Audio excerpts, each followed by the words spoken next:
بسم اللہ الرحمن الرحیم۔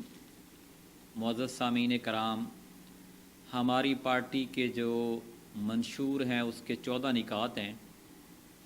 ایک نقطہ جو ہم نے پہلے ڈسکس کیا ہے کہ اردو سرکاری زبان کے طور پر رائج کریں گے، آج اس دوسرے نقطے کو ہم ڈسکس کریں گے کہ اس میں ہم پاکستان میں اللہ تعالیٰ جب ہمیں طاقت دے گا تو پارلیمانی نظام ختم کر کے ہم صدارتی نظام لے کے آئیں گے۔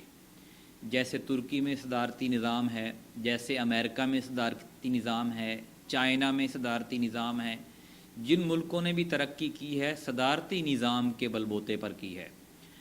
صدارتی نظام میں ایک بندے کے پاس اختیار ہوتا ہے اور پھر وہ اپنی مرضی کی کابینہ بناتا ہے اور پھر اس کے تحت ہی ملک چلتا ہے۔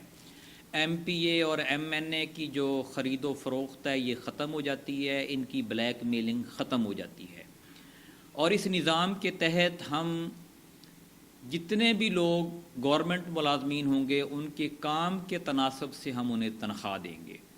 کوئی ڈاکٹر جتنے آپریشن کرے گا، جتنے مریض چیک کرے گا، اتنے اس کے پیسے بنیں گے۔ کوئی انجینئر، کوئی بیوروکریٹ جتنے کیس نمٹائے گا، کوئی جج جتنے فیصلے سنائے گا، اس کے مطابق اس کی انکم ہوگی، تاکہ ایک کمپٹیشن کی فضا ہو، ایک مقابلے کا ایک رجحان ہو کہ ہر بندہ محنت کرے، جتنی زیادہ وہ محنت کرے گا اس کے مطابق اس کو اس کا ریوارڈ ملے گا۔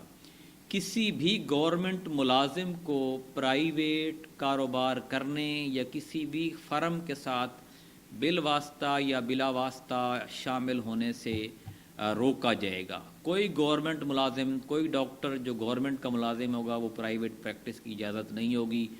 کسی کو پرائیویٹ کاروبار یا پرائیویٹ کام کریں یا گورنمنٹ کے ملازم ہوں، تاکہ ایک پوری یکجہتی کے ساتھ اپنے اس کام کو نبھا سکیں۔